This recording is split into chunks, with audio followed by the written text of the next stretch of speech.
Hello. Who are you? I'm Joe Peacott. I come from Anchorage, Alaska, and I'm here visiting in Derbyshire. Yeah, and what's your connection with anarchism and the anarchist movement?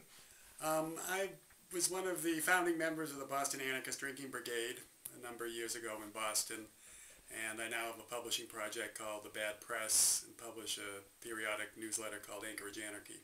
And that has a website as well? It has a website as well, yes. Yeah. www.bad-press.net.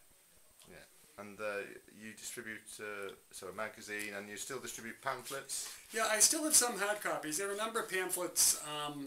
The first pamphlet was on AIDS,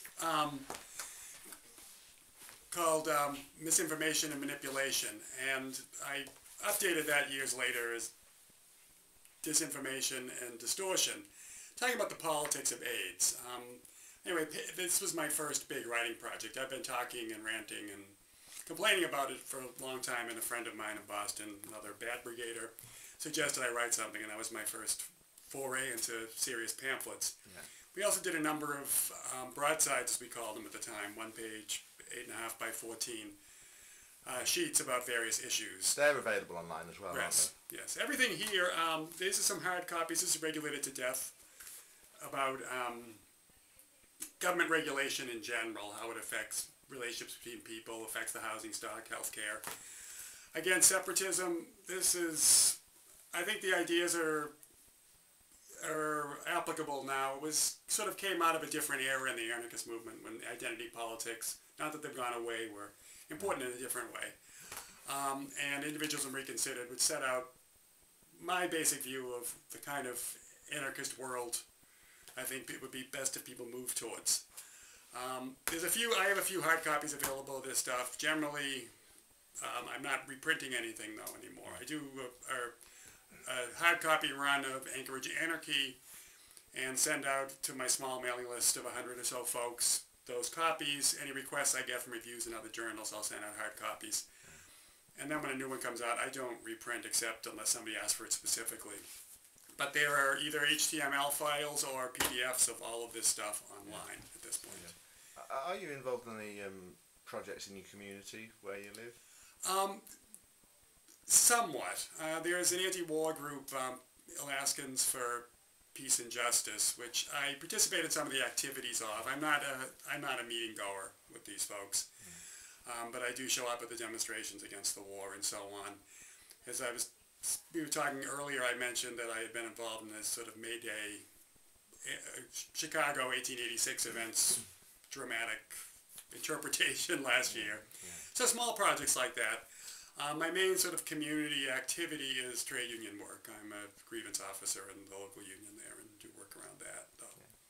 Yeah. So you walk to work every day, is that because of some respect for the environment or just to keep healthy? Or it's a combination. I don't like to drive, but partly I think we need to get away from the internal combustion engine as much as we can. I flew over here and I'll fly back, so I'm striving for no carbon impact at all, but I think there's way too many cars to it makes life much less pleasant, especially in the cold weather. In Anchorage, when I walk to work in the morning, and part of my trip is along one of the major streets, the fumes just sort of, I think it's one of those convection things that happens, whatever they call it, and it's just very unpleasant to be around that many cars. So I bike, walk as much as I can. I use the public transportation. I use buses as well. Your partner cycles a lot as well. Yes, yes. Yeah, we both try to use the car minimally. Yeah. Well, that is good. So, with your pamphlets, I mean, these four here that you've just shown me, I mean, they're obviously professionally printed, like lithographically printed, right. But these days you're much more hands-on, do-it-yourself. Yeah, what I do, I mean, Anchorage Anarchy is largely stuff written by me. I'm certainly open to writing stuff from other people, but nobody ever sends me anything, so it doesn't get done. Yeah. I occasionally will do a reprint of some historic thing from either an anarchist or even non-anarchists who have something important to say, I think. But I write it, I compose it, I use a lot of stolen graphics. I pick off of magazines and websites and such and put it together, and I have a relatively inexpensive photocopier at the house, and I just print them and staple them and do the whole mailing myself. And your outlook from an anarchist point of view is very much anarchist individualist, is it Yes. not? So what does that mean? What it means to me is that I believe people should,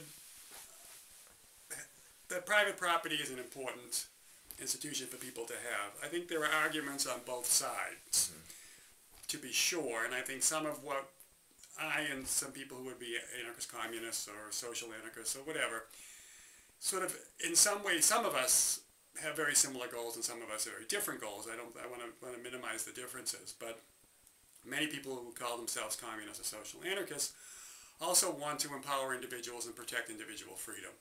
I've been convinced by the arguments of people in the main American individualist tradition that one of the key places to key pieces of keeping people's individual freedom is having individual property.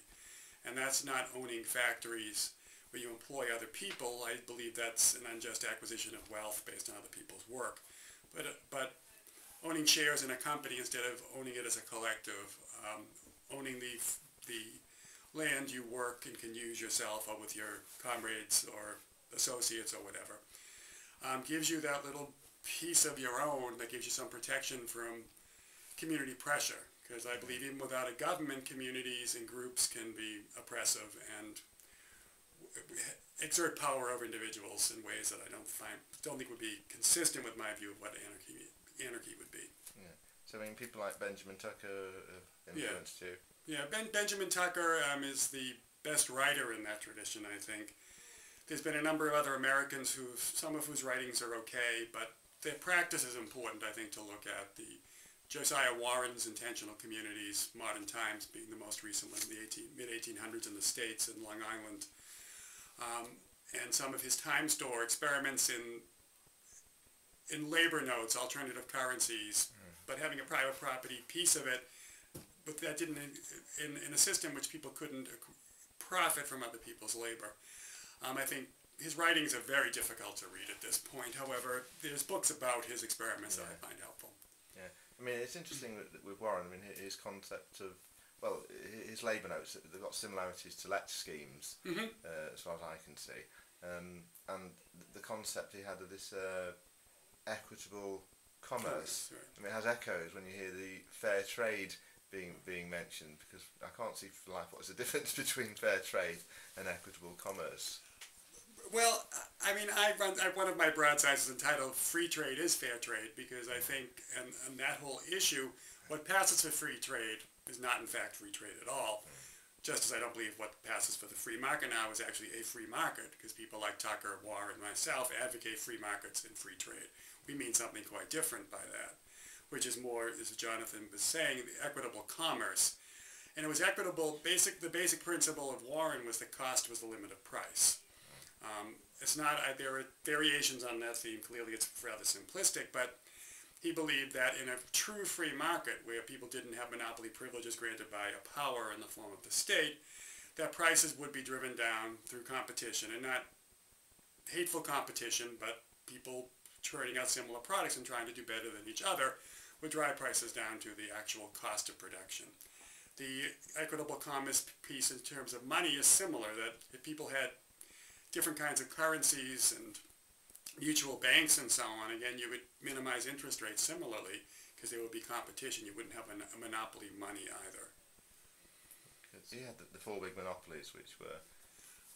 It was rent, profit, banking, interest, and I don't remember, intellectual property. Yes, yeah, so copyright. Yeah, patents, right. Yeah.